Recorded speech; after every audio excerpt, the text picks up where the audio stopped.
A Brief History of the Empire. Volume 1. Before the rule of Tiber Septim, all Tamriel was in chaos. The poet Tresisis called that period of continuous unrest days and nights of blood and venom. The kings were a petty lot of grasping tyrants who fought Tiber's attempts to bring order to the land. But they were as disorganized as they were dissolute, and the strong hand of Septim brought peace forcibly to Tamriel. The year was Second Era 896. The following year, the emperor declared the beginning of a new era. Thus began the Third Era, year Aught. For 38 years, the Emperor Tiber reigned supreme. It was a lawful, pious, and glorious age, when justice was known to one and all, from serf to sovereign. On Tiber's death, it reigned for an entire fortnight, as if the land of Tamriel itself was weeping.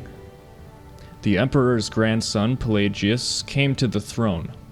Though his reign was short, he was as strong and resolute as his father had been, and Tamriel could have enjoyed a continuation of the Golden Age. Alas, an unknown enemy of the Septim family hired that accursed organization of cutthroats, the Dark Brotherhood, to kill the Emperor Pelagius Septim as he knelt at prayer at the Temple of the One in the imperial city. Pelagius Septim's reign lasted less than 3 years. Pelagius had no living children, so the imperial crown passed to his first cousin, the daughter of Tiber's brother Agnerith. Kintira, former queen of Silvanar, assumed the throne as Kintira I. Her reign was blessed with prosperity and good harvests, and she herself was an avid patroness of art, music, and dance. Kintira's son was crowned after her death, the first emperor of Tamriel to use the imperial name Uriel. Uriel I was the great lawmaker of the Septim dynasty, and a promoter of independent organizations and guilds. Under his kind but firm hand, the Fighters Guild and the Mages Guild increased in prominence throughout Tamriel. His son and successor, Uriel II, reigned for 18 years from the death of Uriel I in Third Era 64 to Pelagius Septim's accession in Third Era 82. Tragically, the rule of Uriel II was cursed with blights, plagues, and insurrections. The tenderness he inherited from his father did not serve Tamriel well, and little justice was done. Pelagius II inherited not only the throne from his father, but the debt from the latter's poor financial and judicial management. Pelagius dismissed all of the elder council and allowed only those willing to pay great sums to resume their seats. He encouraged similar acts among his vassals, the kings of Tamriel, and by the end of his 17-year reign, Tamriel had returned to prosperity. His critics, however, have suggested that any advisor possessed of wisdom but not of gold had been summarily ousted by Pelagius. This may have led to some of the troubles his son Antiochus faced when he in turn became emperor.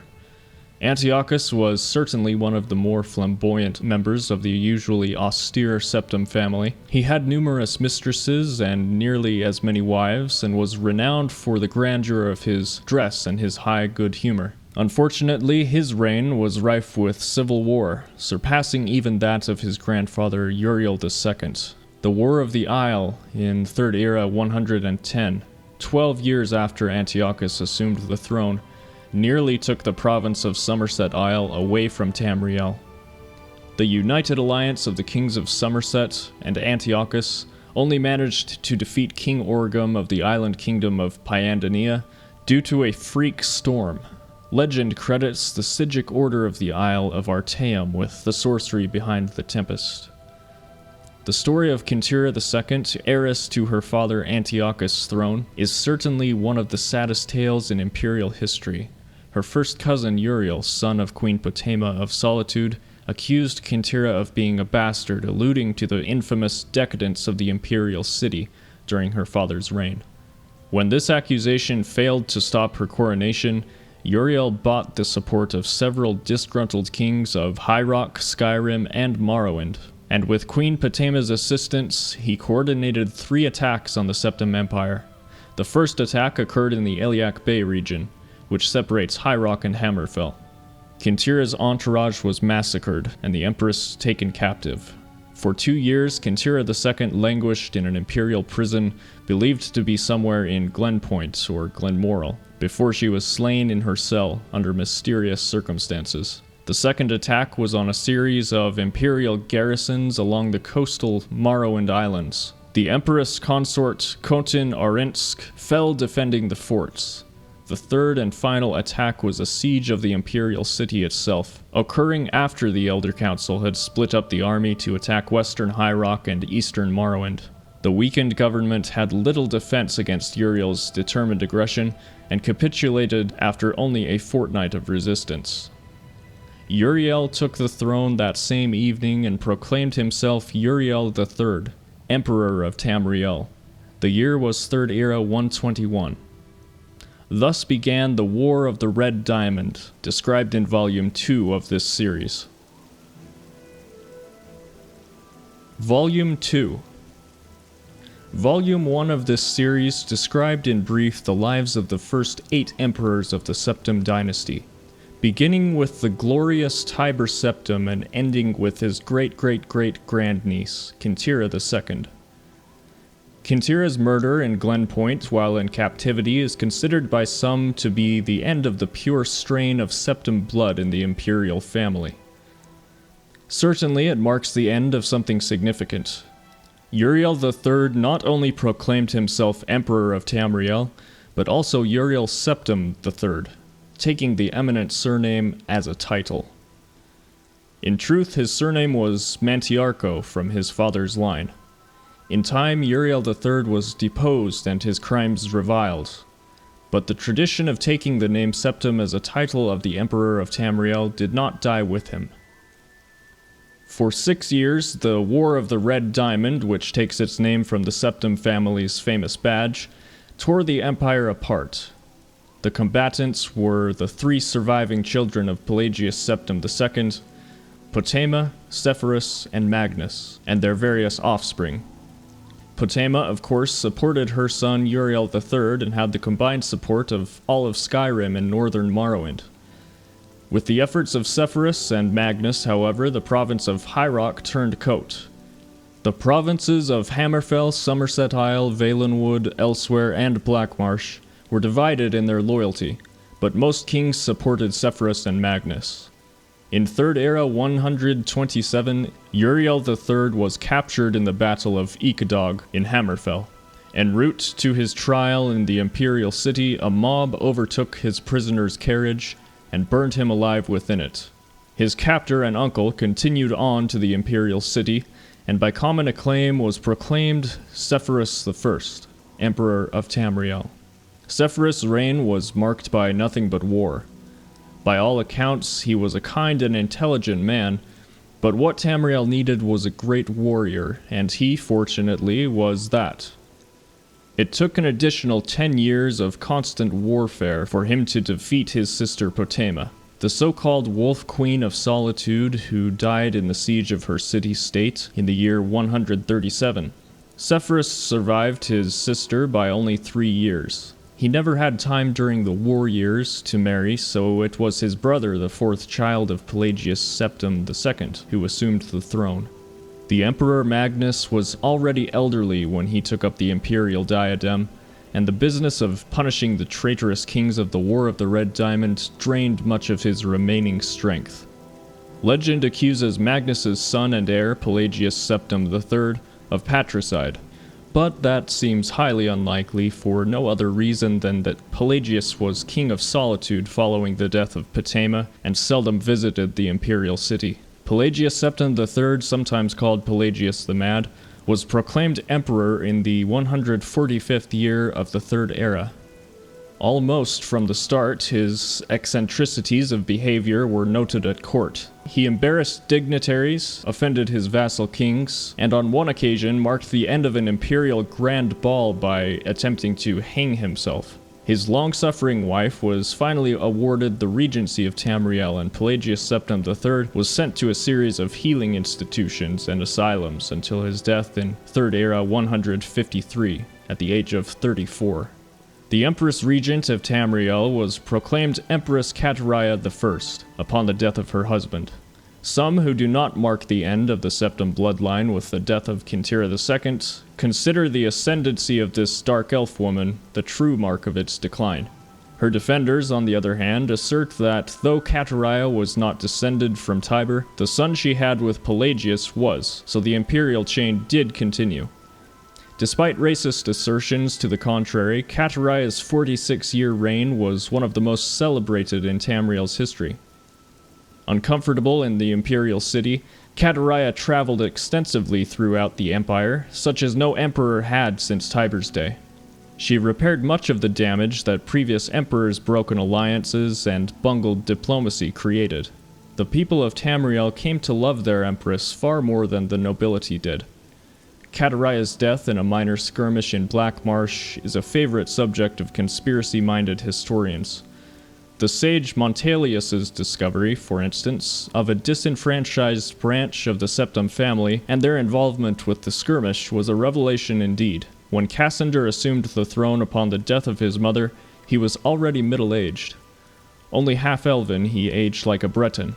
In fact, he had left the rule of Wayrest to his half-brother Uriel, due to poor health. Nevertheless, as the only true blood relation of Pelagius and thus Tiber, he was pressed into accepting the throne. To no one's surprise, the Emperor Cassander's reign did not last long. In 2 years, he joined his predecessors in eternal slumber. Uriel Lariat, Cassander's half-brother and the child of Kataria I and her imperial consort Gelavir Lariat, after the death of Pelagius Septim III, left the kingdom of Wayrest to reign as Uriel IV. Legally, Uriel IV was a Septim. Cassander had adopted him into the royal family when he had become king of Wayrest. Nevertheless, to the council and the people of Tamriel, he was a bastard child of Kataria. Uriel did not possess the dynamism of his mother, and his long 43-year reign was a hotbed of sedition. Uriel IV's story is told in the 3rd volume of this series. Volume 3. It will be recalled that Uriel IV was not a Septim by birth. His mother, though she reigned as empress for many years, was a dark elf married to a true Septim emperor, Pelagius Septim III. Uriel's father was actually Kataria's consort after Pelagius's death, a Breton nobleman named Gelavir Lariat. Before taking the throne of the empire, Cassander had ruled the kingdom of Wayrest, but poor health had forced him to retire. Cassander had no children, so he legally adopted his half-brother Uriel and abdicated the kingdom. 7 years later, Cassander inherited the empire at the death of his mother. 3 years after that, Uriel once again found himself the recipient of Cassander's inheritance. Uriel IV's reign was a long and difficult one. Despite being a legally adopted member of the Septim family, and despite the Lariat family's high position, indeed they were distant cousins of the Septims, few of the Elder Council could be persuaded to accept him fully as a blood descendant of Tiber. The council had assumed such responsibility during Kataria's long reign and Cassander's short one, and a strong-willed alien monarch like Uriel IV found it impossible to command their unswerving fealty. Time and again, the council and the emperor were at odds, and time and again, the council won the battles. Since the days of Pelagius Septim II, the Elder Council had consisted of the wealthiest men and women in the empire, and the power they wielded was conclusive. The council's last victory over Uriel IV was posthumous. Andorak Septim, Uriel IV's son, was disinherited by vote of council, and a cousin more closely related to the original Septim line was proclaimed Cephorus II in 3rd Era 247. For the first 9 years of Cephorus II's reign, those loyal to Andorak and Septim battled the imperial forces. In an act that the sage Arentine called Tiber Septim's heart beating no more, the council granted Andorak Septim the High Rock Kingdom of Shornhelm to end the war, and Andorak Septim's descendants still rule there. By and large, Cephorus II had foes that demanded more of his attention than Andorak. From out of a Cimmerian nightmare, in the words of Arentine, A man who called himself the Comoran usurper led an army of Daedra and undead warriors on a rampage through Valenwood, conquering kingdom after kingdom. Few could resist his onslaughts, and as month turned to bloody month, in the year 3rd Era 249, even fewer tried. Cephorus II sent more and more mercenaries into Hammerfell, but they were bribed or slaughtered and raised as undead. The story of the Comoran usurper deserves a book of its own. It is recommended that the reader find Palo Ithres, The Fall of the Usurper, for more detail. In short, however, the destruction of the forces of the usurper had little to do with the efforts of the emperor. The result was a great regional victory, and an increase in hostility towards the seemingly inefficacious empire. Uriel V, Cephorus II's son and successor, swiveled opinion back to the latent power of the empire. Turning the attention of Tamriel away from the internal strife, Uriel V embarked on a series of invasions beginning almost from the moment he took the throne in 3rd Era 268. Uriel V conquered Roscria in 271, Cathnoque in 276, Ineslia in 279, and Esroniet in 284. In 288, he embarked on his most ambitious enterprise, the invasion of the continent kingdom of Akavir. This ultimately proved a failure, for 2 years after Uriel V was killed in Akavir in the Battle of Ionith. Nevertheless, Uriel V holds a reputation second only to Tiber as one of the 2 great warrior emperors of Tamriel. The last 4 emperors, beginning with Uriel V's infant son, are described in the 4th and final volume of this series. Volume 4. The first book of this series described in brief the first 8 emperors of the Septim dynasty, beginning with Tiber I. The second volume described the War of the Red Diamond and the 6 emperors who followed. Volume 3 described the troubles of the next 3 emperors, the frustrated Uriel IV, the ineffectual Cephorus II, and the heroic Uriel V. On Uriel V's death across the sea in the distant, hostile Akavir, Uriel VI was but 5 years old. In fact, Uriel VI was born only shortly before his father left for Akavir. Uriel V's only other progeny, by a morgantic alliance, were the twins Morihatha and Eloisa, who had been born a month after Uriel V left. Uriel VI was crowned in the 290th year of the 3rd Era. The imperial consort Thonica, as the boy's mother, was given a restricted regency until Uriel VI reached his maturity. The Elder Council retained the real power as they had ever since the days of Kataria. The council so enjoyed its unlimited and unrestricted freedom to promulgate laws and generate profits that Uriel VI was not given full license to rule until 307, when he was already 22 years old. He had been slowly assuming positions of responsibility for years, but both the council and his mother, who enjoyed even her limited regency, were loath to hand him the reins. By the time he came to the throne, the mechanisms of government gave him little power except that of the imperial veto. This power, however, he regularly and vigorously exercised. By 313, Uriel V could boast with conviction that he truly did rule Tamriel. He utilized defunct spy networks and guard units to bully and coerce the difficult members of the Elder Council. His half-sister, Morihatha Septim, was, not surprisingly, his staunchest ally, especially after her marriage to Baron Ulf Gerson of Winterhold brought her considerable wealth and influence. As the sage Ugarid said, Uriel V conquered Esroniet, but Uriel VI conquered the Elder Council. When Uriel VI fell off a horse and could not be resuscitated by the finest imperial healers, his beloved sister Morihatha took up the imperial tiara. At 25 years of age, she had been described by admittedly self-serving diplomats as the most beautiful creature in Tamriel. She was certainly well-learned, vivacious, athletic, and a well-practiced politician. She brought the Archmagister of Skyrim to the imperial city and created the second imperial battle mage since the days of Tiber Septim. Morihatha finished the job her brother had begun and made the Cyrodiil a true government under the Empress, and later the Emperor. Outside the Cyrodiil, however, the Empire had been slowly disintegrating. Open revolutions and civil wars had raged unchallenged since the days of her grandfather Cephorus II.